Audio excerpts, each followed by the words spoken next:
Ok, ahora sí, perdón. No me habían escuchado, pero ya lo prendí. Vamos a empezar. Buenas tardes. Y comenzamos ayer platicando de el sistema acusatorio. Vamos a ver las etapas. Y empezamos platicando algunos antecedentes, el por qué es ahora un sistema acusatorio y por qué, cuáles eran o cuáles son las principales diferencias con el sistema inquisitivo y después sistema mixto. Y bueno, pues eso para aterrizar, perdón, el análisis de lo que corresponde al antecedente constitucional de nuestro sistema acusatorio. El tan llevado y traído artículo 20 de la Constitución Política de los Estados Unidos Mexicanos es el que nos da ese parámetro constitucional respecto de lo que es el sistema acusatorio. Y lo vamos a poner aquí en la pantalla. Ahí ya me fue hasta el 97.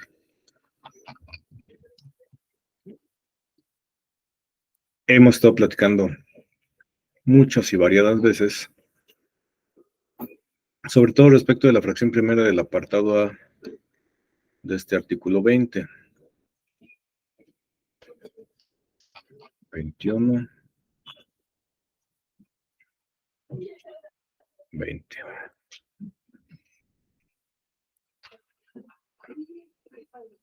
¿Qué dice?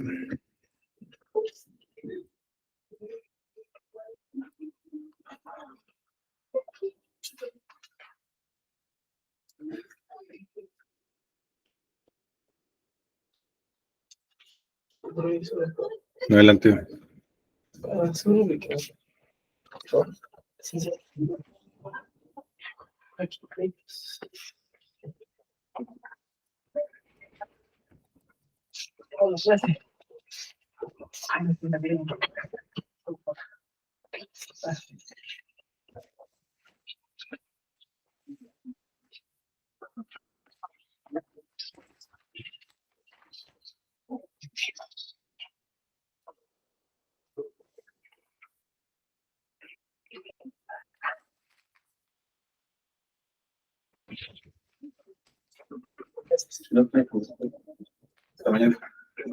Y dice artículo 20, el proceso penal será acusatorio y oral. Se regirá por los principios de publicidad, contradicción, concentración, continuidad e inmediación.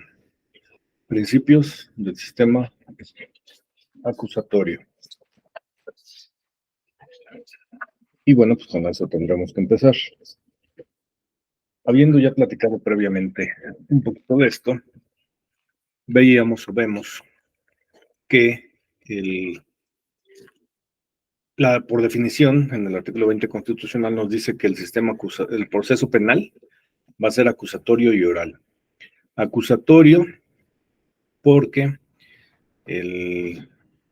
se determina o se cambia ese paradigma de la Inquisición que existía en el sistema anterior para cambiarlo a esta forma de llevar a cabo el proceso con otro tipo de reglas, sobre todo de corte garantista.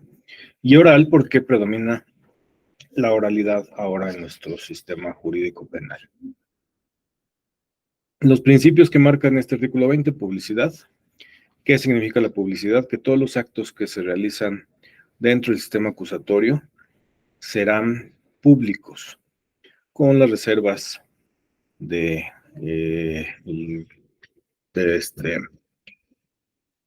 con las reservas que tiene la investigación en su etapa inicial, pero una vez que ya se conoce la investigación propiamente por la autoridad judicial o es citado el imputado a comparecer dentro de la carpeta de investigación, entonces deja de ser reservados los expedientes para las partes y también ese principio de publicidad implica que todo lo que sucede en las audiencias es público, por eso son audiencias públicas. Esto implicaba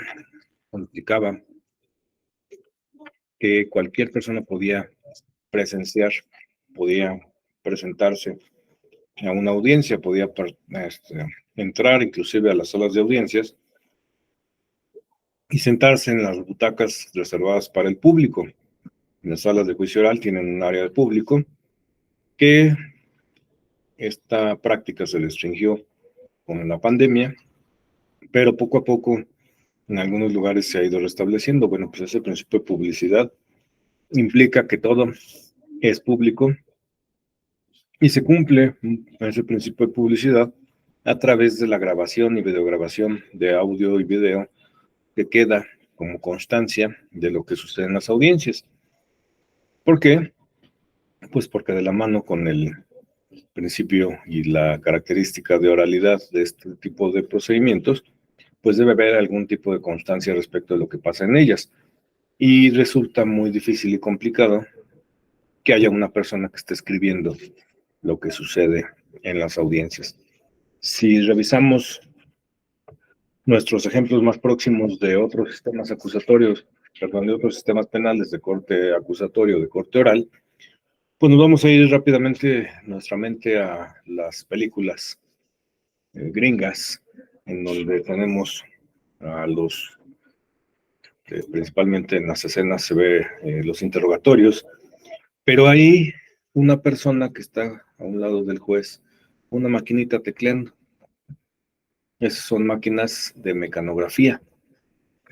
Y en esas máquinas de mecanografía se transcribe lo que va a suceder en las audiencias, cosa que es difícil y complicado, que aquí en México no se quiso instaurar. Y lo único que existe por escrito de las audiencias son las actas mínimas. Actas mínimas que, como su nombre lo indica, pues tienen información básica. Ni siquiera tiene información de lo que sucede en las audiencias. Prácticamente es quiénes comparecen, a qué hora se abre la audiencia, que toma el orden, más bien el orden que en el que toman el uso de la voz las partes, el momento en que se emite la resolución con la hora, y ya, no dice nada más. Entonces, el juez que preside también. El nombre del juez que preside, y se acabó. Simplemente es un acta que da constancia de quién comparece, que se llevó a cabo la audiencia, pero nada de lo que sucede en esa audiencia, más que se dicta orden de, por ejemplo, se dicta orden de aprehensión, o se determina la vinculación a proceso del imputado, pero no dice ni por qué, ni cómo, ni cuándo. Entonces, si pretendemos que a partir de un acta mínima podamos interponer un recurso o obtener información, pues a diferencia de los otros procesos, que todas las constancias están por escrito, pues en los juicios de corte oral y en el sistema acusatorio en particular, todo queda videograbado. Contradicción. El principio de contradicción básicamente está o se determina a partir de la oportunidad que tienen las partes de iniciar debate respecto de lo que van o de lo que dicen, lo que manifiestan en la audiencia. El principio de contradicción es un principio de igualdad, es un principio que tienen las partes que comparecen a un juicio y que les da que da ese equilibrio procesal respecto de la oportunidad que se tiene de hacer uso de la voz en cada una de las etapas de las audiencias, en cada una de las etapas del juicio, de manera equilibrada. No puede haber una etapa donde solamente una de las partes haga el uso de la voz. Las dos o las tres partes que intervienen en las audiencias tienen el derecho de argumentar y contraargumentar lo que se está debatiendo en la audiencia, y ese es principalmente el principio de contradicción, la oportunidad que tienen las partes de hacer manifestaciones respecto de lo que la otra parte está señalando, sin mayor restricción que la propia conducción que hace de la audiencia el juez. Principio de concentración. ¿Qué significa este principio de concentración? Que todo el proceso penal va a estar dirigido por el juez y que va a estar presidida por el propio juez, y no tendrá o no podrá estar conociendo o cambiando de juez cada audiencia o cada etapa. con las salvedades que tiene y las diferencias que tiene para la etapa de juicio. Recordemos o platicamos, en el sistema penal acusatorio, el proceso penal se divide en 3 etapas. La primera, que es la etapa de investigación, la segunda, que es la etapa intermedia, y la tercera, que es la etapa de juicio. Tanto en la etapa de investigación se divide en 2 partes, la investigación que realiza únicamente las partes, y entraremos a la plática de que las partes realizan la investigación, ya no es el Ministerio Público el responsable de la investigación, y veremos cómo funciona esta parte. Pero una vez que se pone en conocimiento de la autoridad judicial, es decir, que se judicializa una carpeta de investigación, que tiene conocimiento de la autoridad judicial, entonces, a partir de ese momento va a conocer el juez de control. Y ese juez de control puede conocer y deberá conocer el juicio hasta la conclusión de la etapa intermedia. Todo lo que es etapa de investigación complementaria, la etapa intermedia, todas las audiencias que sucedan en esas etapas, las va a presidir el mismo juez. Serán excepciones, sí, por cuestiones de vacaciones, por cuestiones de organización de los centros de justicia, que algunos solamente tienen 1 o 2 jueces, y pues ni modo, se tienen que estar rolando, y a veces no hay oportunidad de que sea el mismo, pero la salvedad de la que hablábamos aplica en la etapa de juicio. En la etapa de juicio, ninguno de los jueces que intervinieron como juez de control pueden ser habilitados como tribunal de enjuiciamiento. La etapa de juicio se lleva ante el tribunal de enjuiciamiento. Tribunal porque intervienen 3 jueces, y en las audiencias hay 3 monitos sentaditos, y los 3 están presidiendo la audiencia, uno es el que lleva la voz, pero los 3 están subidos ahí en la tribuna. Como lo que pasó en el expediente de Veracruz, ¿no? Que el juez que llevó todo eso, ahorita en la de juicio oral, se está excusando porque ya intervino en alguna de las audiencias de la etapa de control. ¿Por qué no puede intervenir un juez que estuvo en alguna de las audiencias de las etapas anteriores, inicial o complementaria, en una audiencia de juicio? Porque ya está indiciado de los hechos. Así es. En algunas partes del mundo, como Chile, por ejemplo, en lugar de juez de control se llama juez de contaminación. Y es juez de contaminación porque, tratándose de un sistema de justicia de corte oral y de corte acusatorio, lo que se tiene que resolver, lo que se tiene que valorar por el juez, es la prueba. ¿Y en qué momento la prueba forma parte del proceso penal? En el juicio. Hasta la etapa de juicio. Tan es así que también la prueba se llama de manera diferente dependiendo la etapa en la que se encuentre.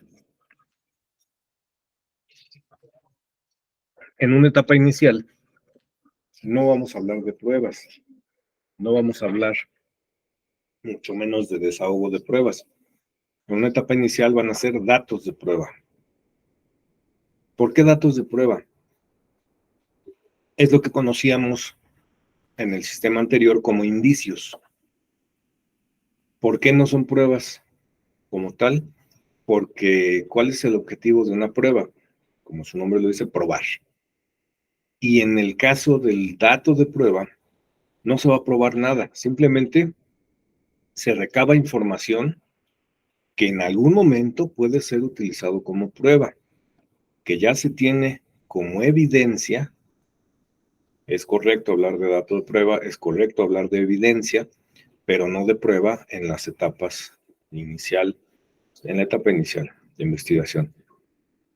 Cuando se supera la primera etapa, que es de investigación, es por qué se investiga, y lo vamos a empezar a ver, porque es la primera etapa que empezaremos a revisar.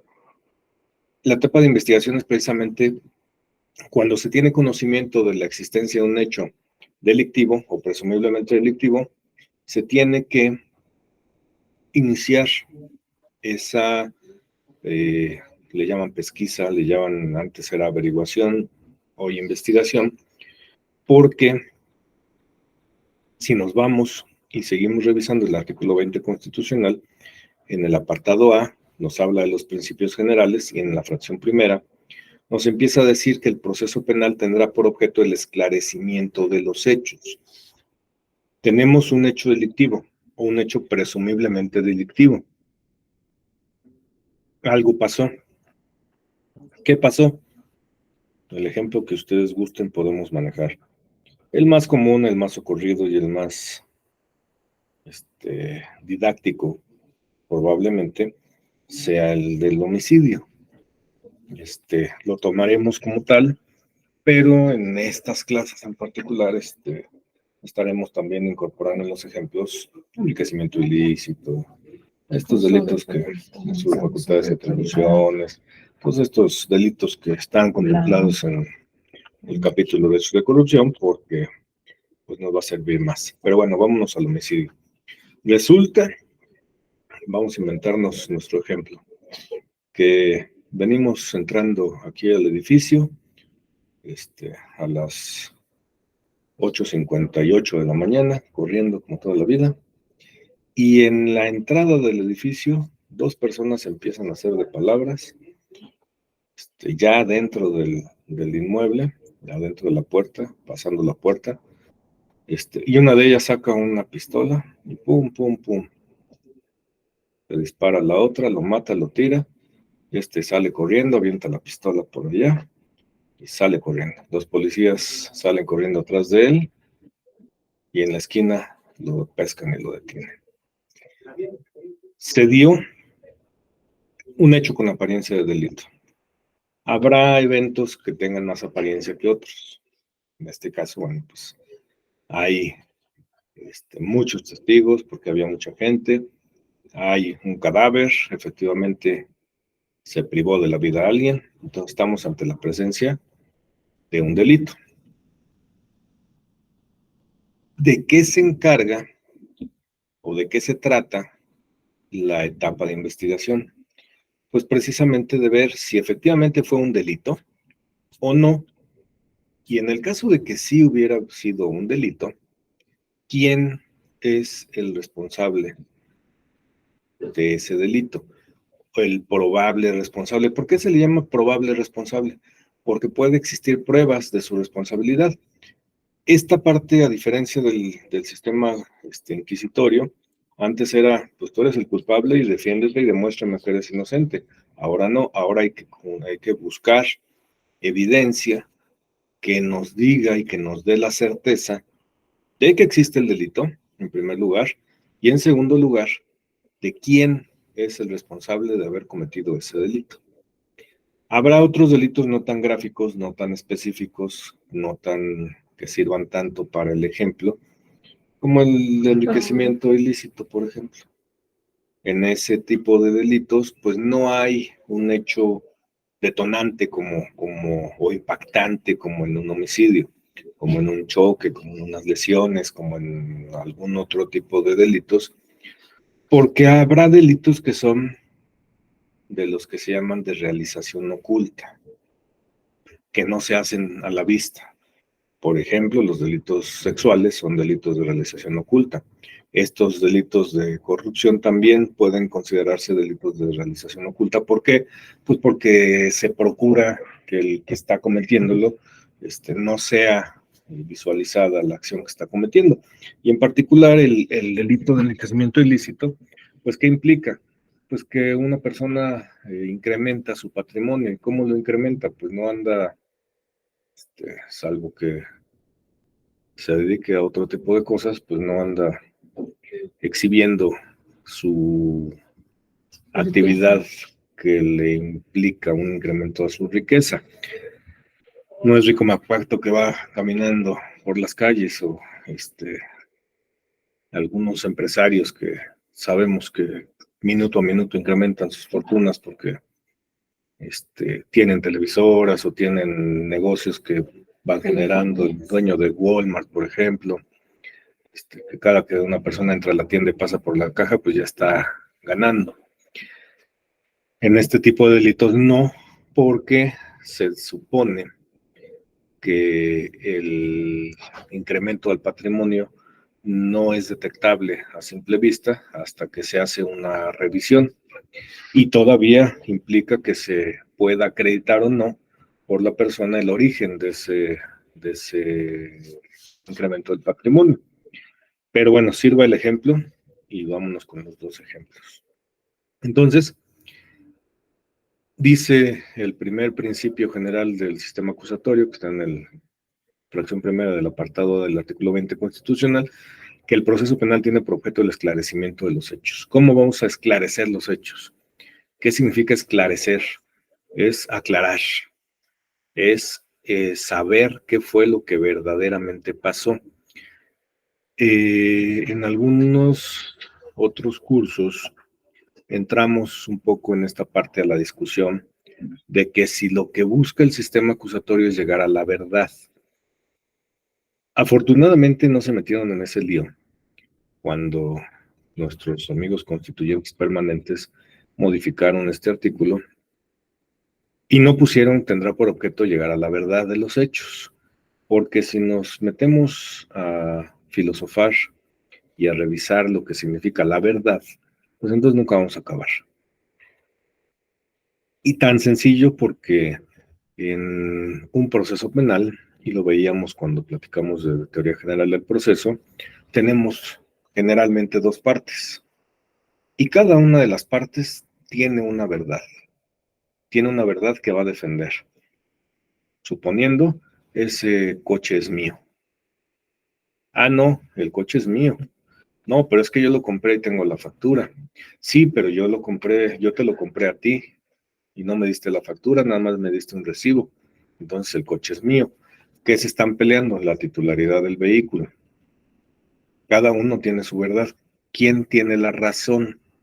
La razón y la verdad son conceptos filosóficos de los que el derecho no se tiene que encargar. No se trata de llegar a la verdad, se trata de saber qué fue lo que pasó.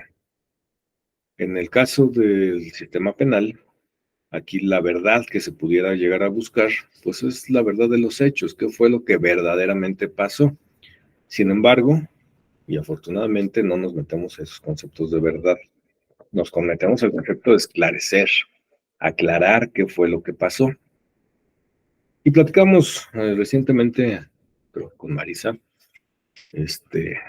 o con Lupita, no me acuerdo, de lo que puede percibir una persona a diferencia de lo que percibe otra. Si nos regresamos al ejemplo del homicidio aquí en la entrada del edificio, encontraremos que dependiendo el lugar en el que se haya encontrado una de las personas que pudieron presenciar los hechos, va a ser una perspectiva muy diferente.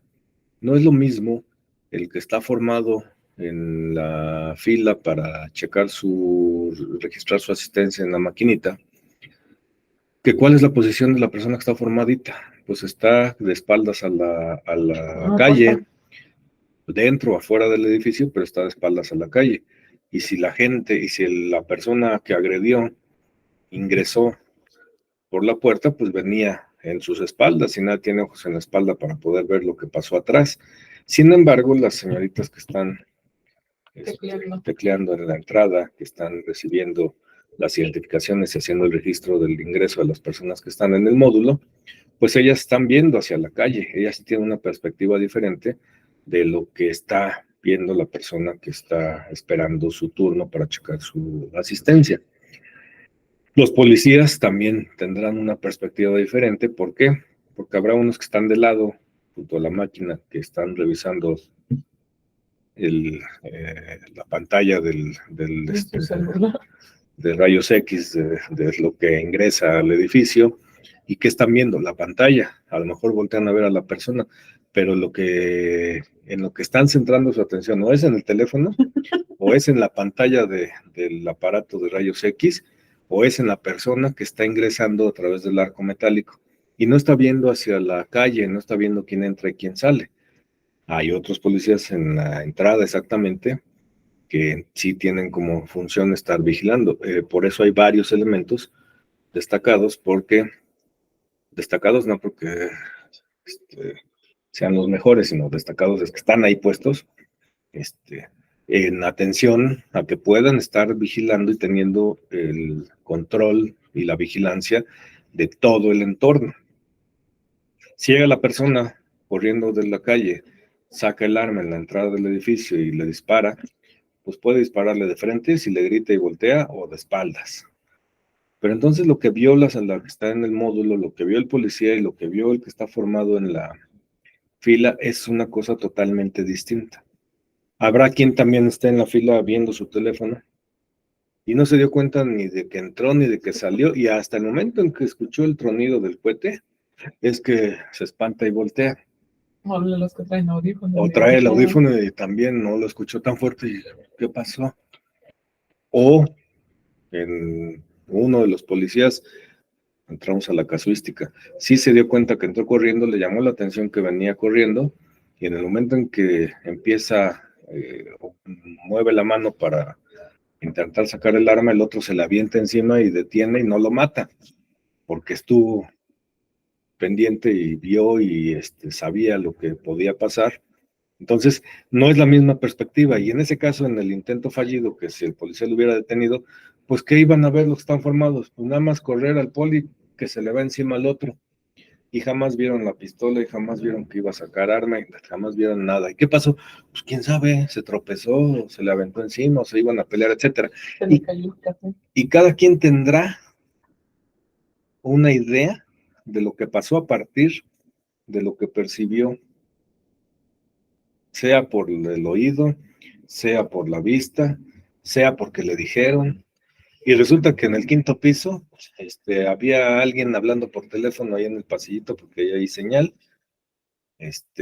que de repente ahí me los encuentro en las mañanas, viendo hacia abajo, y desde ahí pudo ver perfectamente todo lo que pasó, porque tiene una visión todavía más amplia. Pero por la distancia, pues a lo mejor vio que venía una persona, pero no se acuerda si venía de negro, de café, de verde o de morado, como el que estaba a 1 metro, a lo mejor sí vio porque estaba tirado en el piso que traía un suéter morado. Entonces, ese tipo de cosas, la perspectiva que cada uno pueda tener es diferente.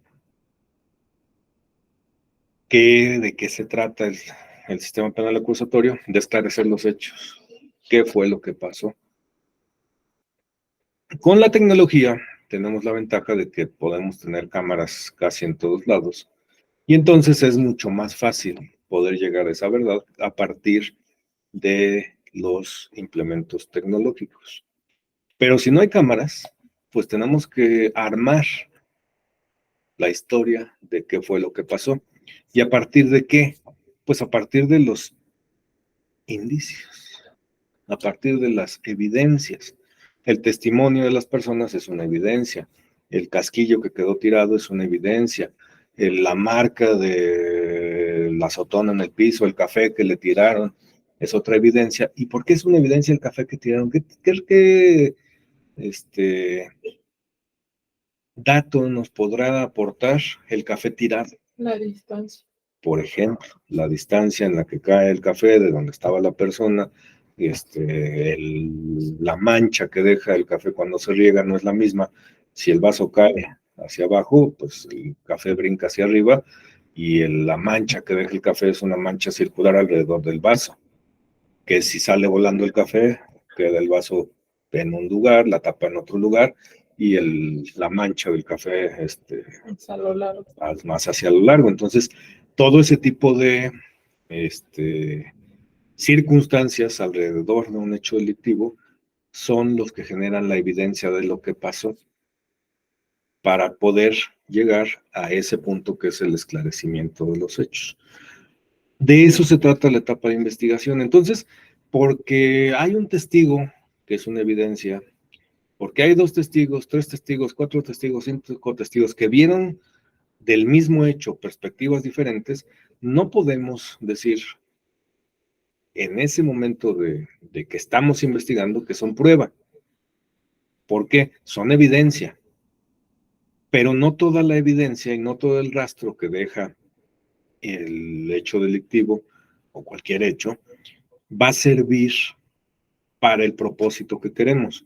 La mancha del café sí nos puede dar idea de dónde estaba la persona, pero no nos va a dar mayor dato que el que haya caído de la izquierda a derecha, pero ese dato nos lo puede dar también la posición en la que quedó el cuerpo, a partir del estudio que se haga de criminalística, o el golpe que pudiera haber tenido, etcétera. Entonces, la pura evidencia en lo individual no puede considerarse prueba, porque la prueba tiene un concepto más amplio. La prueba es la constancia que nos va a indicar el hecho. El conjunto de evidencias nos van a dar lo que necesitamos, que es la prueba. Y entonces por eso, como son, llamémosle pruebitas, que en conjunto van a ser la prueba que nos va a servir, entonces esas evidencias, que son esas pruebitas, no las podamos llamar pruebas y se les llaman datos de prueba o evidencias o indicios en esa etapa, que es la etapa de investigación. En etapa intermedia, adelantamos un poquito,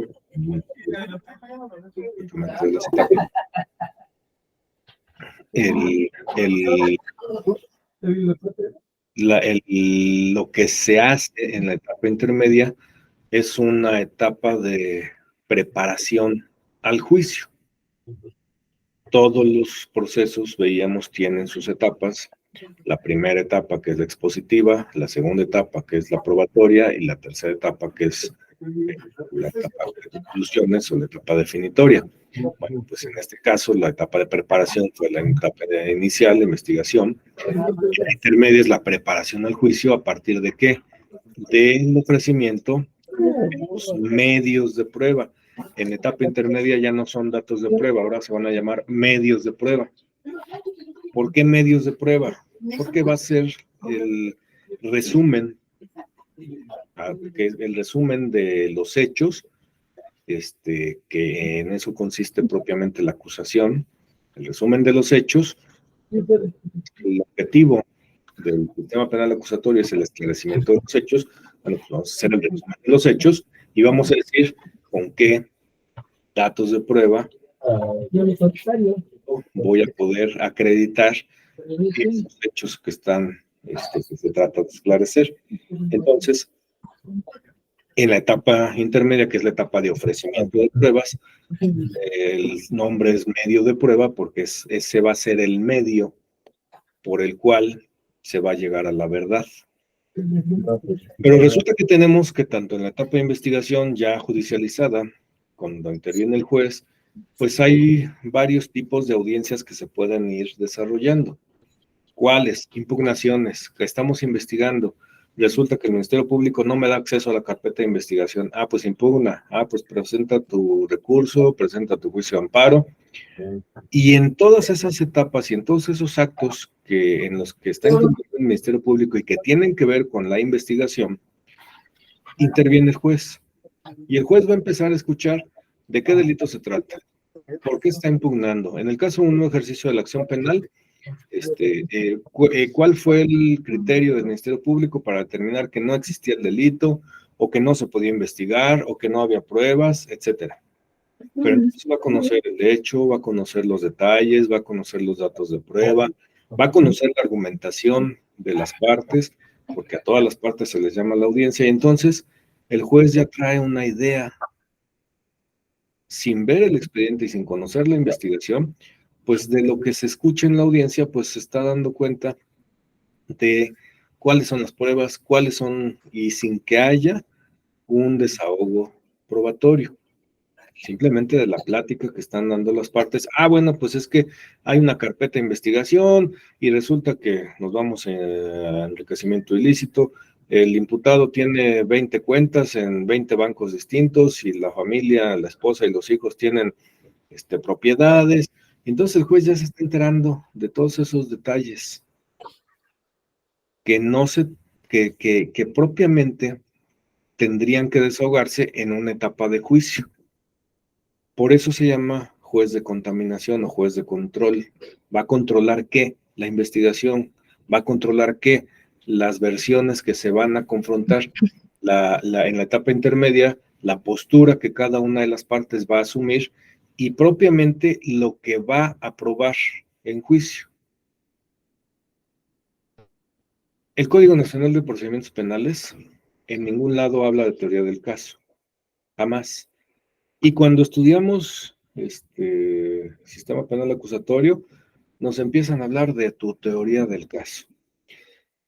Muy recientemente, y muy recientemente hablo de 2 años para acá, he escuchado ya algunos jueces que en la audiencia intermedia ya se atreven a decir, exponga su teoría del caso, y empezar a hablar de teoría del caso, cuando era un concepto o es un concepto más doctrinario. ¿Pero qué es esa teoría del caso? Pues precisamente esos hechos que se tratan de probar, esa postura que tiene una parte con la otra parte, que es la que se va a llevar a juicio, que es sobre la que se tiene que esclarecer el hecho.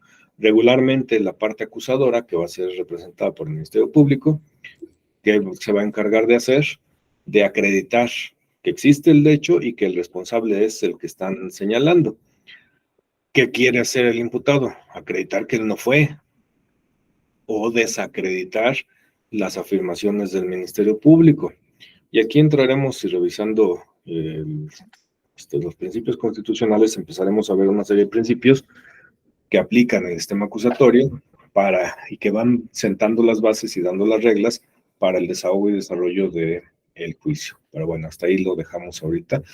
Por eso, cuando se llega a etapa de juicio, el tribunal de enjuiciamiento, es decir, los jueces que van a intervenir en esas audiencias, no tienen que haber intervenido en las audiencias para no estar contaminados, para no tener ningún dato, porque ellos van a resolver de lo que vean y de lo que escuchen que pasa en las audiencias.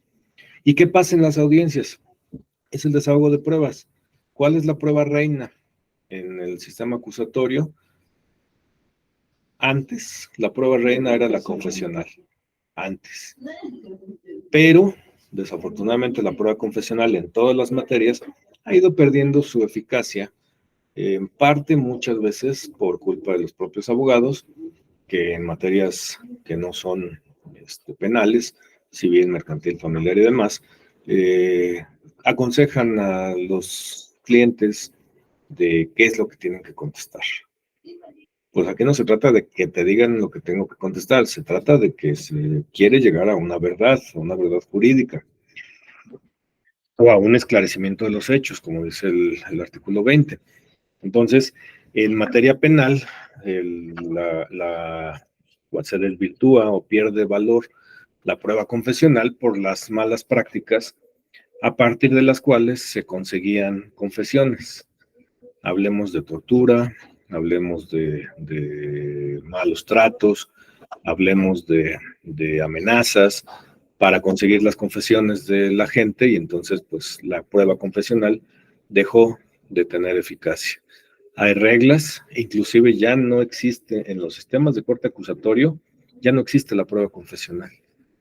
La prueba reina o las pruebas reinas ahora son la testimonial, 1, y 2, la conocida o llamada prueba científica.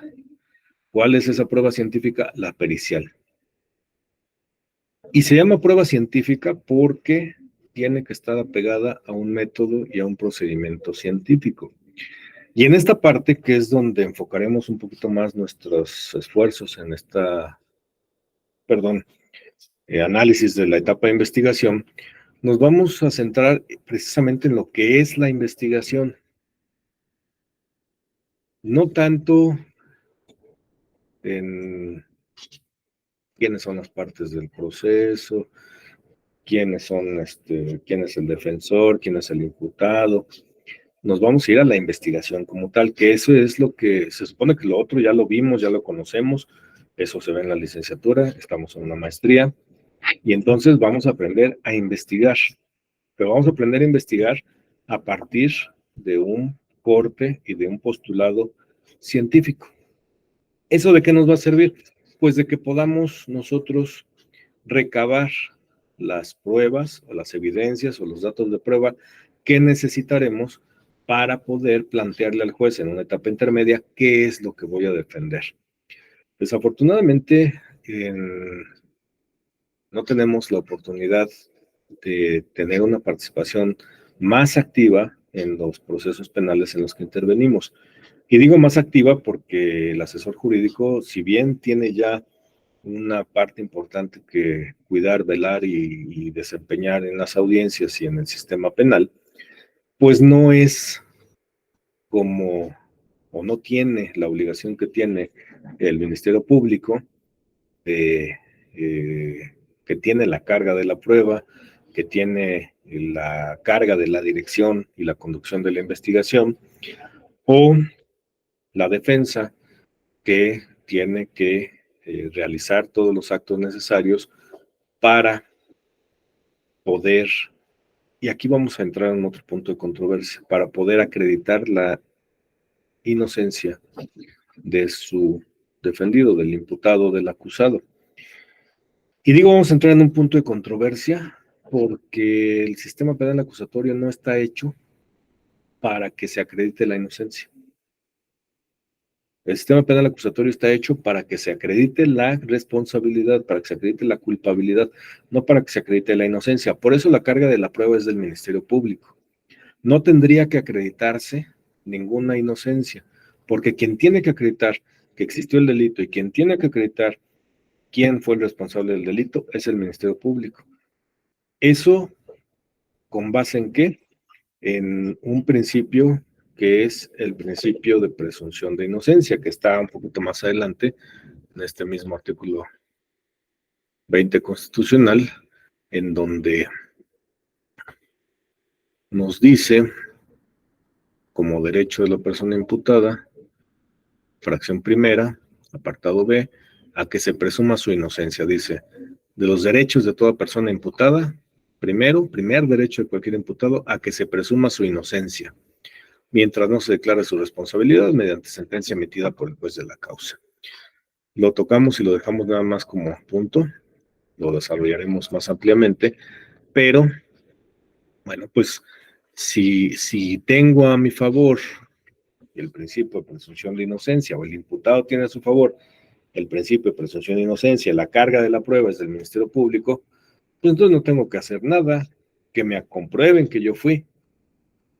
Desafortunadamente, el sistema no funciona como debería, no funciona como está planeado que funcione. Y ayer platicábamos del ejemplo de recién de lo que sucedió el sábado en la audiencia de revisión de medidas cautelares de los involucrados en el caso de Ayotzinapa, y que hoy también fue motivo de expresiones en la conferencia matutina del presidente de la República y de muchos comentarios de periodistas y notas que salieron en todos los periódicos respecto de ese punto en particular, posturas que emite la Fiscalía, posturas que emite el propio Consejo de la Judicatura, barras de abogados, etcétera, por el tema tan trascendente en razón a la perspectiva de la aplicación del derecho y cuestiones también que van abonando al derecho, que no tendrían por qué contaminarlo, porque al final de cuentas lo contaminan. Y hablo de contaminación en la naturaleza más pura de la palabra. Hay cuestiones políticas que se van involucrando y regularmente lo político no se lleva con lo jurídico. Por eso somos abogados, porque nos gusta lo jurídico, si no anduviéramos haciendo otro tipo de cosas. Pero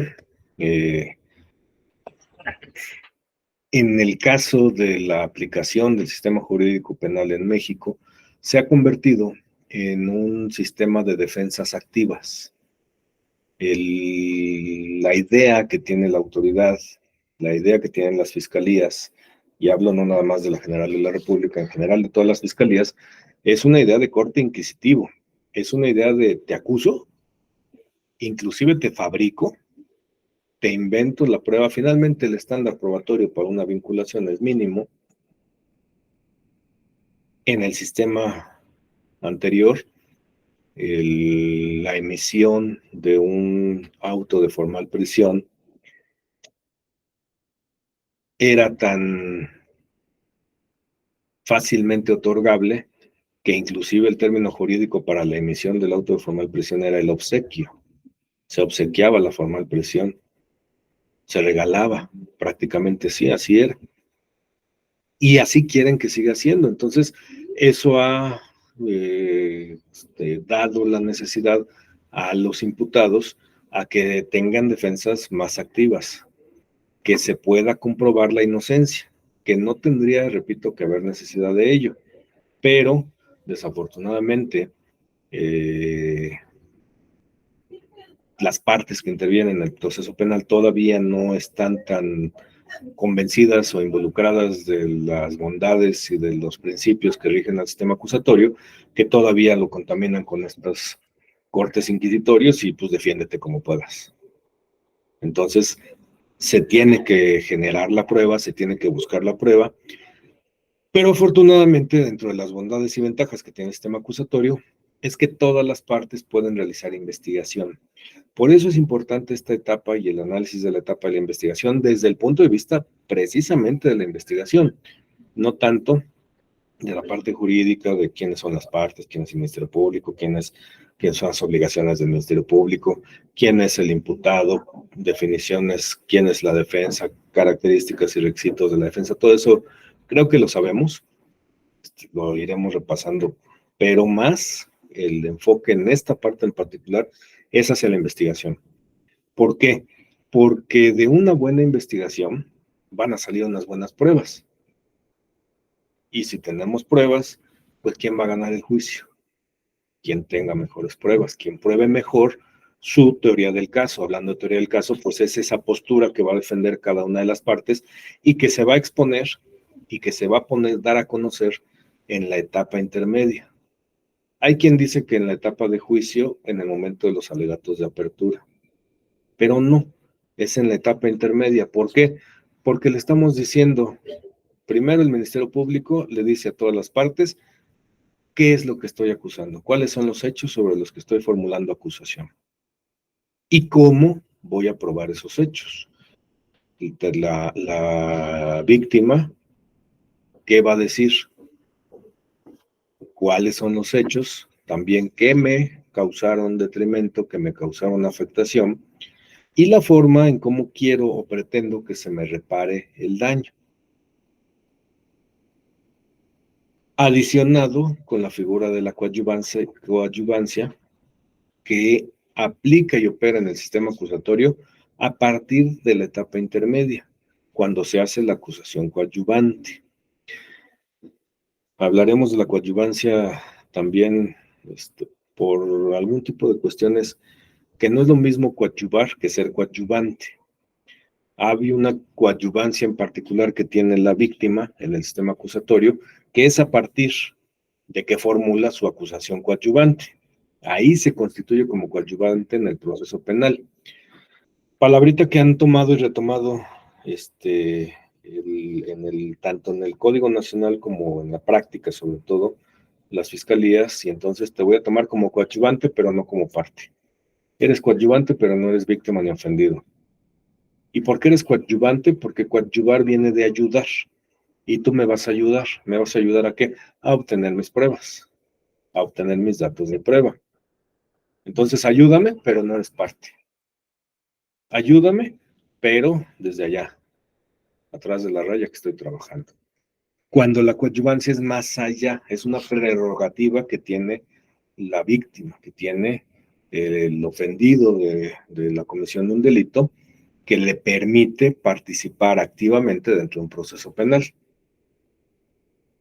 Habla el Código Nacional, también ayudando a esta confusión, de que hay algunos coadyuvantes en el sistema, como son los peritos, como son la policía de investigación, porque de alguna manera ayudan a obtener la prueba. No son coadyuvantes, ¿o sí? Son parte de la trilogía de la investigación. Sí, son parte de la trilogía de la investigación, pero es parte de las deficiencias que tiene el Código Nacional, porque dice coadyuvarán, y de ahí se agarran para decir es coadyuvante, porque coadyuva. Y esa es una interpretación gramatical de lo que dice la norma, porque cuando habla de los peritos dice coadyuvarán. Sí es parte de la trilogía, sí, Y además, no puedes ser coadyuvante y ser prueba. Ajá, y aparte emanan del mismo, ¿no? O sea, ¿cómo por qué va a ser coadyuvante si emana del mismo poder bueno, de la misma representación social? Por ejemplo, que no necesariamente, hablando de la investigación y hablando de la prueba científica, hablando de periciales, y nos regresamos al homicidio. ¿Quién puede analizar la pistola? Un perito. ¿Nada más el perito de la fiscalía? No. Todas las demás partes, la víctima puede ofrecer su perito particular. El acusado, el imputado, puede ofrecer su perito particular. Pero si la pistola está en el cuarto de evidencias, en la bodega de evidencias, bueno, pues el perito de la parte imputada tiene derecho a ir, pedir la evidencia, sacarla, analizarla, hacer pruebas de laboratorio con ella y después regresarla a la misma bodega de evidencia. La bodega es eso, es una bodega. Ahí va a estar resguardado la evidencia. Pero eso no pasa, no Sí la pasa, prestan. sí te la prestan. ¿En serio? Me consta, porque lo he hecho. Cuchillos, bueno, teléfonos. Para sacar un video, en algún momento de la existencia de la vida, presentamos un perito particular. Fue a la Bodega de indicios. bodega de indicios, a la bodega de evidencias, le prestaron el teléfono, lo revisó, lo analizó, le extrajo el video y lo regresó a la bodega. Hizo su dictamen y con ese dictamen se ganamos el juicio, declararon la inocencia del imputado. ¿Cuál es la desventaja? El desconocimiento. No me gusta hablar de ignorancia, más bien de desconocimiento. ¿Por qué? Porque estamos tan casados con el sistema anterior que pensamos o creemos que solamente el Ministerio Público puede ordenar una pericial, cuando no es así. Pensamos que un perito particular no le van a dar la evidencia. Si no te dan la evidencia, hay un señor que se llama juez de ¿qué? De control. ¿Qué va a controlar el juez? Precisamente la investigación, el actuar de las partes en esa etapa de investigación. ¿Qué pasó, Marisa, en la audiencia de ayer? La defensa quejándose del Ministerio Público porque no le dan acceso a la carpeta de investigación. ¿Y qué hizo? Pues lo puso en manos del juez de control, como un acto omisivo y impugnable. Resulta que no es impugnable, pero hay otro tipo de actos que sí son impugnables. Cuando se está negando el acceso o el desarrollo de una prueba, no es a través de ese medio de impugnación del 258, pero sí se puede poner a consideración del juez de control que se obligue al Ministerio Público a que se pueda realizar una prueba. Y si no la quiere realizar, entonces la realizo yo. Y si no puedo, porque no tengo acceso, porque está en la bodega de evidencias, entonces el juez ordena que se le ponga a disposición del perito fulano la evidencia. Una entrevista a una persona que está en el reclusorio, le quiero hacer un dictamen psicológico. ¿Un psicólogo particular puede ingresar al reclusorio a hacer la prueba? Sí.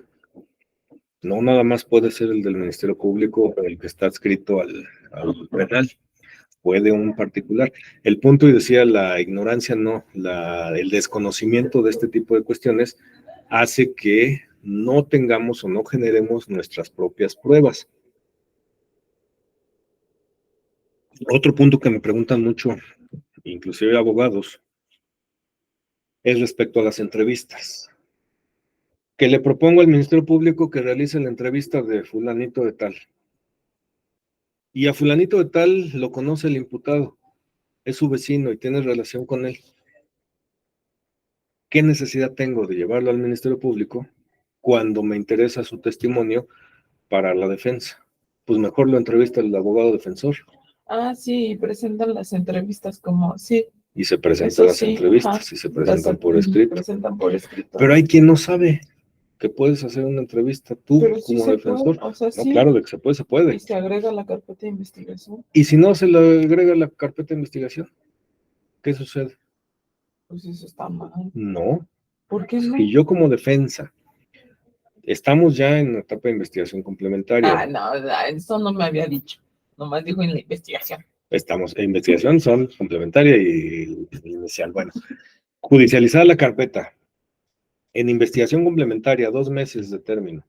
Le pido al Ministerio Público que cite a Pedro Vargas, que lo saque de la tumba, no, es otro Pedro Vargas, que lo cite para que le tome entrevista, porque es un testigo que me interesa que sea entrevistado, porque presenció el hecho y su testimonio me sirve. El Ministerio Público dice, no, y no lo cita. No, pero pues si está solicitándolo, él tendría que fundamentar y motivar. ¿Por qué no? Como pasó en la audiencia de ayer. Le requiero a la defensa que me determine cuál es la pertinencia e idoneidad de su prueba. Y entonces le tengo que decir al Ministerio Público, a ver, Ministerio Público, tengo que, o quiero que lo entrevistes porque fulanito de tal estuvo el día de los hechos formado en la fila y le tocó presenciar el momento en el que se cometieron los hechos. Por lo tanto, al haber estado en el lugar y en el momento, es idóneo porque percibió a través de sus sentidos, es pertinente su testimonio. Ah, bueno, ya le expliqué la pertinencia, pero entonces ya le dije al Ministerio Público, dijeran, por ahí ya me bajé los calzones, Ahora, ya me descubrí. Hay una figura jurídica que es el descubrimiento probatorio, pero hay un momento para hacerlo. Como hay mañas del Ministerio Público, hay mañas de las defensas, y también tendría que haber mañas del asesor jurídico, que son los que quizás nos interese más conocer en este momento, pero tenemos que conocer todo. Entonces, si a mí no me interesa abrirme, para no hablar de bajadera de nada, abrirme y que el Ministerio Público conozca por dónde voy a atacar como defensa, pues entonces no le voy a decir qué voy a hacer. pero entonces, ¿cómo la solicita? No la solicito, yo lo entrevisto. Como defensa, yo entrevisto a mi testigo y nunca le doy al Ministerio Público que integre en su carpeta mi entrevista. ¿Y entonces? Llegamos a la etapa intermedia. El Ministerio Público acusa y tengo 3 días como víctima para contestar y hacer mi acusación coadyuvante. ¿Quién contesta al final? El imputado. Ya descubrieron, ya hicieron su descubrimiento probatorio, el Ministerio Público, y ya hizo su descubrimiento probatorio de la víctima. ¿Qué pruebas vas a ofrecer en juicio? Ya dijiste, Ministerio Público, los hechos sobre los que vas a acusar y las pruebas que vas a ofrecer. Ya dijiste, víctima, sobre qué hechos vas a acreditar en tu teoría del caso y con qué pruebas lo vas a acreditar. Tengo 10 días como defensa del imputado para revisar con qué me van a acusar, para poder ver si la entrevista de fulanito me sirve o no me sirve. Yo ya tengo la entrevista, yo ya sé qué me dijo, y entonces voy a decidir, ¿me sirve o no me sirve para desvirtuar lo que están acusando? Y entonces veo que sí me sirve, y al contestar mi acusación, ofrezco como prueba la entrevista de Pedro Vargas, Como imputado. ¿no? Como testigo. No, o sea, el imputado es el que va a El imputado, a presentar través el de su defensor, testimonio. presenta el testimonio en su contestación de acusación. La obligación que tiene de entregar al Ministerio Público el registro de la entrevista es ahí, no antes, En el descubrimiento. en el descubrimiento probatorio, en la etapa intermedia. Ya la carpeta de investigación está cerrada, ya la investigación se cerró, ya el Ministerio Público no puede hacer nada con ese testigo, ya no lo puede llamar a entrevistar, ya no me lo puede intimidar, ya no lo puede tener sentado 4 horas en una sala de espera, haciéndole perder su día de trabajo, diciéndole en un momento te atiendo, Después de 2 horas, de 4 horas, ya lo pasa, lo sienta, permítame tantito, y de que llegó a las 9 de la mañana a rendir su entrevista, salió a las 8 de la noche, fastidiado, cansado, no sé, tú estuviste en el Ministerio Público y cuánto se tarda. 5 minutos rápido. Y en lo que imprimimos, y en lo que no había hojas, y en lo que la impresora, y en lo que de fírmele, y en lo que nos equivocamos, 12 horas tuviste a tu testigo ahí. Pero además, apercibido bajo protesta de decir verdad. Y no me vaya a decir mentiras. Y empieza la intimidación del Ministerio Público. Y cuando empieza a hacer su manifestación de su declaración, me dijo que venía de color amarillo. No, fuchsia. ¿Y cómo es el fuchsia? Pues como rosita. Ah, entonces, como rosita. Y entonces el Ministerio Público empieza a cambiar la declaración. No, es cierto. ¿No es cierto? No, nada más se pone lo que ellos dicen. ¿Qué necesidad tenemos en un sistema que te permite generar tu propia prueba de hacer pasar a tu testigo? Si de por sí ya es complicado conseguir un testigo que diga voy, ¿por qué no van? Pues porque me van a tener ahí todo el día y voy a perder mi día de trabajo. Lo cito a las 10 de la noche el sábado. Porque todavía después de eso los hacen pasar con los PDI.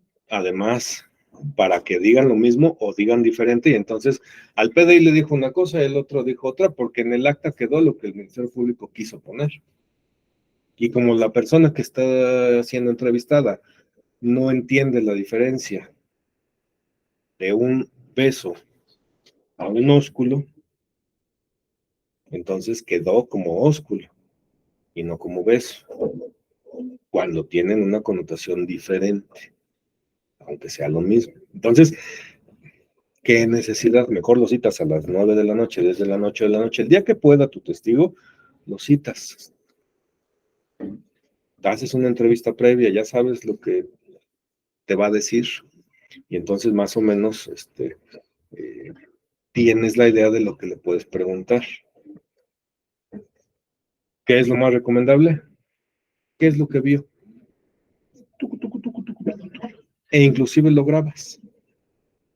En el Estado de México, todas las testimoniales, cuando se trata de hechos donde están interviniendo menores o de delitos sexuales, todas son grabadas. Todas, desde la entrevista en el Ministerio Público. Puedes grabar tu entrevista. Inclusive en pandemia yo realicé entrevistas por Zoom y las grabé. Y entonces ya después de que hiciste la entrevista, hiciste la plática, a ver, cuénteme, y ya, no, pues, y sobre lo que te van platicando y esto y lo otro. De ahí transcribes y bajas y haces tu entrevista por escrito. Y ya nada más se lo das a que te la firme. Y entonces tienes el video, tienes el escrito, tienes tu testigo, pero además es un testigo más espontáneo, porque no te va a decir algo distinto en el juicio, porque en el juicio lo vas a preguntar, porque en el juicio lo vas a interrogar, y entonces lo que te dijo acá te lo va a decir allá, porque es su declaración. Veremos un poquito más adelante, cuando veamos las técnicas de litigación, cuando veamos interrogatorio, cómo hacer caer en contradicción a los testigos, cómo generar esa duda razonable de la que habla el Código Nacional de Procedimientos Penales, a través de la cual no se puede condenar a una persona si existe. Precisamente en esa terminología, precisamente en esas expresiones. Por eso es importante, y en el caso de la defensa, finalmente hemos fungido, no he sido Ministerio Público, pero sí he sido asesor y sí he sido defensor, y pues conocemos del otro lado las mañitas del MP. El día que sea MP, podremos hablar de las mañitas de la defensa, y también puedo hablarles de las mañitas de los defensores, pues porque también conozco a algunos defensores que son mañosos. Yo no soy tanto. Yo soy puro y casto como Tomás. Entonces, esa es la parte bonita e interesante de esta materia. Y vamos desde la investigación a generar nuestra prueba. Sabiendo que puedo entrevistar, lo único que tengo que hacer es seguir las reglas del Código Nacional para una entrevista. ¿Cuáles son las reglas del Código Nacional para una entrevista? Que la persona esté debidamente identificada, que haya constancia de su manifestación. ¿Cuál es la constancia? El escrito, el acta, O la grabación. o la grabación, o las dos. Y ya, no necesito más. Que la entrevista la haya realizado cualquiera de las partes. Si la entrevista la realiza un psicólogo, ¿puedo ofrecerla como entrevista, como testimonial? No. Si la entrevista la realiza un psicólogo, entonces tengo que ofrecerla como pericial en psicología. Porque además de la entrevista que le haga el psicólogo me va a dar una opinión técnica de su expertise. Por ahí me parece ridículo cuando piden que se emita una opinión técnica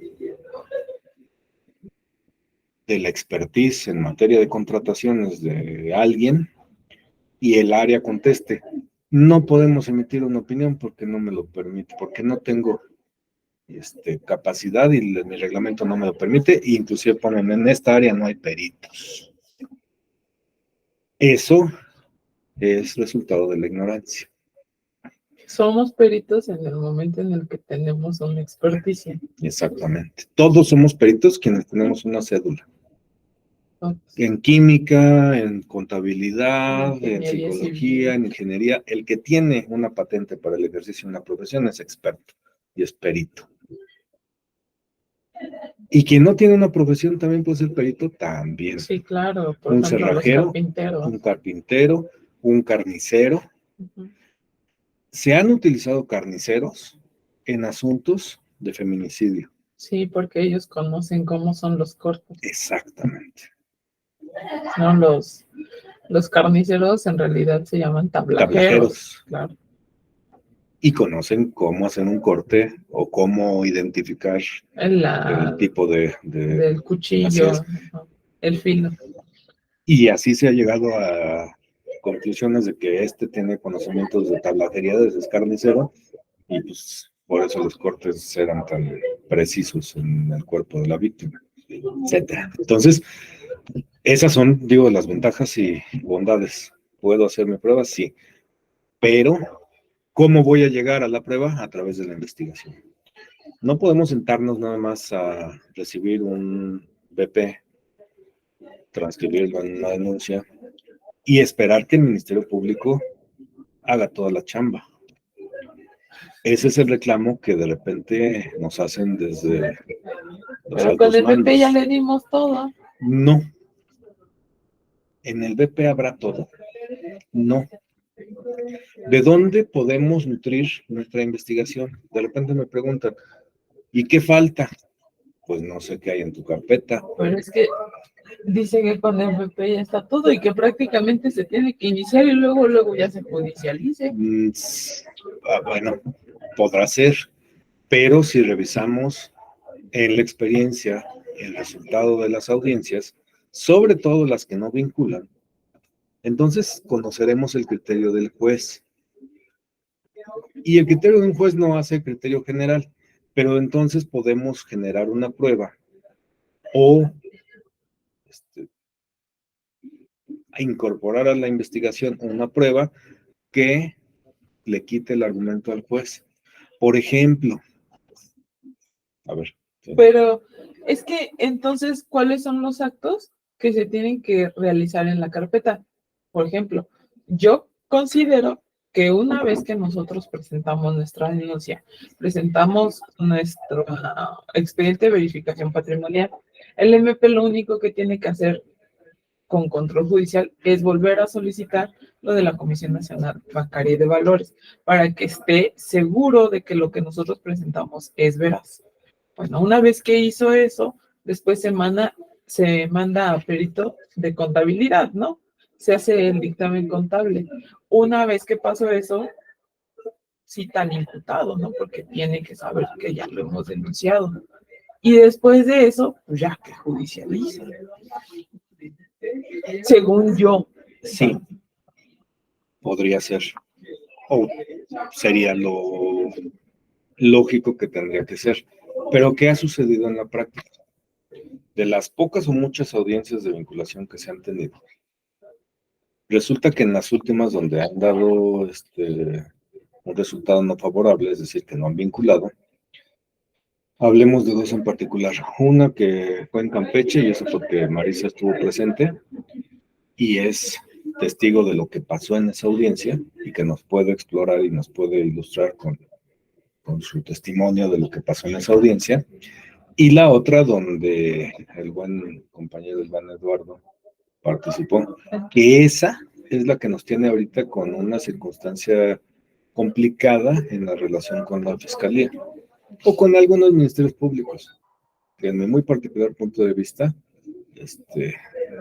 pues no están actuando de manera adecuada o correcta. Al decir, ya no vamos a hacer nada, ya no vamos a judicializar nada, pues ahí es tirarse a la hamaca. Pues si se van a tirar a la hamaca y no van a querer hacer, bueno, pues nosotros es cuando tenemos que, debemos tener una participación más activa, que ese también es uno de las recomendaciones, por no decir reclamos o sugerencias o instrucciones que nos están dando los altos mandos. Pero es que, ¿qué se puede hacer? O sea, no es una pregunta de reclamo, sino, o sea, es una inquietud. ¿Qué podemos hacer nosotros para que camine la investigación? Depende de cada carpeta. En una que ya se judicializó y negaron la vinculación, ahí ya sabemos perfectamente todo lo que hay en la carpeta. Y ya tenemos inclusive el criterio del juez por lo que no vinculó. Sin entrar al ejemplo de Marisa por la hora, que nos quedan 3 minutos, al de Iván. La sustanciabilidad. ¿Qué es eso de la sustanciabilidad? El volumen del incremento en el patrimonio. Si nos están, llamémosle pegando, o si no está judicializando el juez, si no está vinculando el juez, porque dice que no hay sustanciabilidad en el monto, es decir, que estamos denunciando un incremento patrimonial de 1 millón de pesos. Cuando la verificación patrimonial nos arrojó, la evolución patrimonial nos arrojó 20 millones de pesos. Y el imputado, en ese momento administrativamente verificado, acreditó 19 millones y le faltó acreditar 1. Sabemos que por 1 millón tenemos que denunciar porque pues falta acreditar ese millón, pero si nos vamos al tipo y si nos vamos al análisis del delito, estamos hablando de un enriquecimiento. Enriquecerse es hacerse rico. Una persona que comprueba 19 millones de 20, que legalmente justificó haber obtenido 19 millones y que le faltó justificar 1. Con 1 millón, si ya me comprobó 19 de los 20, se hace rico. Pero es que entonces eso sería justo como la impugnación que ganamos, en donde el MP dijo que teníamos 1 millón y de ese millón él comprobó para el Ministerio Público, los 700,000 pesos y quedaban 300,000 pesos y que la impugnación dijimos, sí, o sea, puede que acreditó los 700, pero tiene 300 de los que... ¿Y cuál fue nuestro argumento? Eso, fue justo eso. ¿Cuál? Eso, o sea, que son 300,000 pesos y no porque sean 300,000 pesos. Que le faltaron actos de investigación contra la sustanciabilidad o contra el monto alto, falta investigación. Ajá. Y entonces en la impugnación dijimos, faltó investigar esos 300. Bueno, pues ¿por qué no se lo dijimos antes de judicializar? ¿Qué es lo que tendríamos que hacer ahorita? En esos asuntos donde nos van a mandar al diablo y que nos van a decir, no porque es un monto chiquito, pues investiga ese monto chiquito. Resulta que el monto chiquito que está en deuda es por depósitos en efectivo que el imputado dice que obtuvo de la renta de una casa. Y presentó el contrato de arrendamiento. Un contrato privado, porque la ley no exige que haya una protocolización de un contrato de arrendamiento, inclusive con una papelería lo sacas. ¿Qué podríamos pedirle al Ministerio Público que investigue? Que cite como testigo al arrendador, al arrendatario, que seguramente lo conoce el imputado, pero se perfeccionará. Y a lo mejor no nos sirve, pero a lo mejor pues, le sirve al imputado para desacreditar, o En el caso también de Campeche, no del asunto de Marisa, en el otro asunto donde se fue el abreviado, se notaba a leguas que la defensa había inventado la prueba. No es lo mismo preparar una prueba que inventarla. Había presentado contratos de arrendamiento, pero se notaba a leguas en el PDF que mandó Sí, que las estaba firmas sobrepuesta la sobrepuestas. firma. Entonces, cita al testigo y simplemente su firma, sí. ¿Y cómo lo firmó? Ah, pues con la pluma. ¿Seguro? Pericia. A simple vista se ve que está incorporado. Pudo haber dado su consentimiento, pudo haber dado, inclusive puedo ofrecer como testigo de la existencia de un contrato verbal y me vale más que presentar un documento alterado. Esos son los detalles, pero cada una de las carpetas hay que revisarlas. En eso doy toda la razón de que no hemos tenido la oportunidad, el tiempo y sobre todo el acceso por la cerrazón que hay en la fiscalía a las carpetas. No es tan sencillo entrar y revisar o saber o tener la carpeta y verla. ¿Por qué? Porque primero nos tenemos que pelear con que nos reconozcan la calidad. Una vez reconocida la calidad ya no me lo puedes negar, el acceso, como me lo estás negando o no me lo estás permitiendo. Pero bueno, pues por algún lado tendríamos que empezar. Y pues hasta aquí lo vamos a dejar. ¿Dudas, comentarios, preguntas, anécdotas? ¿Algo que quieran comentar, Marisa, de su asunto? Lo vamos a ver, pero próximamente, hoy ya no. ¿No? ¿Nada? ¿Todo en orden? Pues bueno, muchas gracias. Nos vemos el día de mañana. Estamos grabando, ¿verdad? Suspendemos grabación.